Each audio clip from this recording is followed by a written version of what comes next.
हाँ तो जय हिंद प्यारे दोस्तों। कल 20 तारीख को मैट्रिक वाले का सामाजिक विज्ञान है, जिसमें कि चलिए कराते हैं सब्जेक्टिव क्वेश्चन।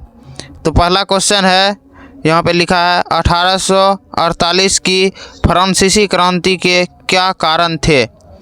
सब्जेक्टिव क्वेश्चन है, 1848 की फ्रांसीसी क्रांति के क्या कारण थे। इसमें लिखा है, आंसर है 1848 की फ्रांसीसी क्रांति के प्रमुख कारण थे। पहला कारण मध्यम वर्ग का शासन पर प्रभाव। दूसरा कारण है राजनीतिक दलों में गठन का अभाव। तीसरा कारण है समाजवाद का प्रसार। चौथा कारण है लुई फिलिप की नीति की असफलता।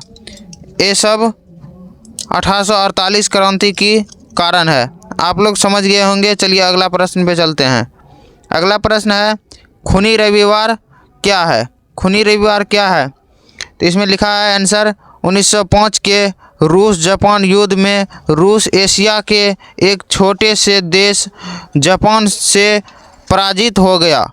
पराजय के अपमान के कारण जनता ने क्रांति कर दी। 9 जनवरी 1905 ईस्वी लोगों का समूह प्रदर्शन करते हुए सेंट पीटर्सबर्ग स्थित महल की ओर जा रहा था। जार की सेना ने इन निहत्थे लोगों पर गोलियां बरसाई, जिनमें हजारों लोग मारे गए। यह घटना रविवार के दिन हुई, अतः इसे खूनी रविवार के नाम से जाना जाता है। तो आप लोग समझ गए होंगे खूनी रविवार क्या है। 1905 ईस्वी के घटना हुआ था, जो कि रूस जापान युद्ध में एशिया का एक छोटा सा देश पराजित हो गया था। चलिए अगले प्रश्न पे। तीसरा प्रश्न है, दांडी यात्रा क्या उद्देश्य है। दांडी यात्रा का उद्देश्य था समुद्र के पानी से नमक बनाकर नमक कानून का उल्लंघन करना तथा ब्रिटिश कानून के भय की भारतीय जनता के अंदर से बाहर निकालना। एक नमक कानून का उल्लंघन करना था दांडी यात्रा का मुख्य उद्देश्य। चलिए अगला प्रश्न में है, रेशम मार्ग क्या है। रेशम मार्ग से आप क्या समझते हैं, या रेशम मार्ग क्या है। आपका ऐसे भी प्रश्न आ सकता है। तो रेशम मार्ग है समरकंद पारसियों सीरिया मार्ग को रेशम मार्ग कहा जाता है। समरकंद पारसियों सीरिया मार्ग को रेशम मार्ग कहा जाता है। यह एशिया से यूरोप पहुंचने का व्यापारियों का मार्ग था। इसी रेशम मार्ग से 11वीं शताब्दी में चीन से कागज यूरोप पहुँचे। 11वीं शताब्दी में इसी मार्ग के कारण कागज जो है यूरोप पहुँचा। चलिए अगले 5 नंबर में है, धर्मनिरपेक्ष राज्य से आप क्या समझते हैं। वैसा राज्य में किसी भी धर्म विशेष को प्राथमिकता न देकर सभी धर्मों को समान आदर प्राप्त हो, उसे धर्म निरपेक्ष राज्य कहते हैं, जैसे भारत। चलिए अगले प्रश्न में आप समझ गए होंगे। आप पंचायतों के प्रमुख अंग कौन कौन से हैं। इसमें सभी प्रश्न लिया गया है, सभी सब्जेक्ट हिस्ट्री, पॉलिटिकल, ज्योग्राफी सब से लिया गया है। तो इसमें है 6ठा नंबर प्रश्न है, ग्राम पंचायतों के प्रमुख अंग कौन कौन से हैं।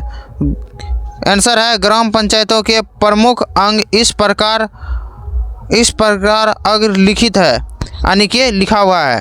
पहला नंबर में है ग्राम सभा, दूसरा नंबर में है कार्यकारिणी समिति, तीसरा नंबर में है पंचायत सेवक, चौथा नंबर में है ग्राम रक्षा दल और 5वां नंबर में है ग्राम कचहरी। आप लोग समझ गए होंगे। 6ठा नंबर 7वां नंबर प्रश्न है, बिहार में हुए छात्र आंदोलन के प्रमुख कारण कौन कौन थे। प्रमुख कारण क्या थे। बिहार में हुए छात्र आंदोलन के प्रमुख कारण क्या थे। तो आंसर है, बिहार में बेरोजगारी और भ्रष्टाचार एवं खदान की कमी और कीमतों में हुई अप्रत्याशित वृद्धि ही छात्र आंदोलन के प्रमुख थे। यानी कि बिहार में हुए वृद्धि, महंगाई के कारण ही छात्र आंदोलन हुए थे, और कीमतों में जो वृद्धि हुई थी और भ्रष्टाचार और बेरोजगारी में काफ़ी वृद्धि हो गई थी, इसीलिए। 8वां नंबर प्रश्न है, कोयला 4 प्रकार के होते हैं। ये आंसर है, यानी कि यहाँ पूछा जाएगा कोयला कितने प्रकार के होते हैं, नाम लिखिए। तो आप लोग लिखिएगा कोयला 4 प्रकार के होते हैं। उसके बाद 1 नंबर देख लिखिएगा एंथ्रासाइट, दूसरा नंबर बिटुमिनस, तीसरा नंबर में देखिएगा लिग्नाइट और चौथा नंबर में लिखिएगा पिट कोयला। ये 4 कोयला होते हैं। ये ऑब्जेक्टिव में भी पूछ सकता है कोयला कितने प्रकार के होते हैं, तो 4 प्रकार के कोयला होते हैं। चलिए 9वां नंबर प्रश्न है, एटीएम क्या है? वर्तमान वेट व्हीकल के युग में आदान प्रदान की समस्त क्रिया साख मुद्राओं द्वारा हो रही है। प्लास्टिक मुद्रा, जिसे हम एटीएम कहते हैं, यह मशीन 24 घंटा रुपया निकालने की सेवा प्रदान करती है। 10वां नंबर प्रश्न है, पेट्रोलियम से किन किन वस्तुओं का निर्माण होता है? तो पेट्रोलियम से कौन कौन वस्तुओं का निर्माण होता है? आंसर है गैसोलीन, डीजल, किरोसिन तेल, स्नेहक, कीटनाशक,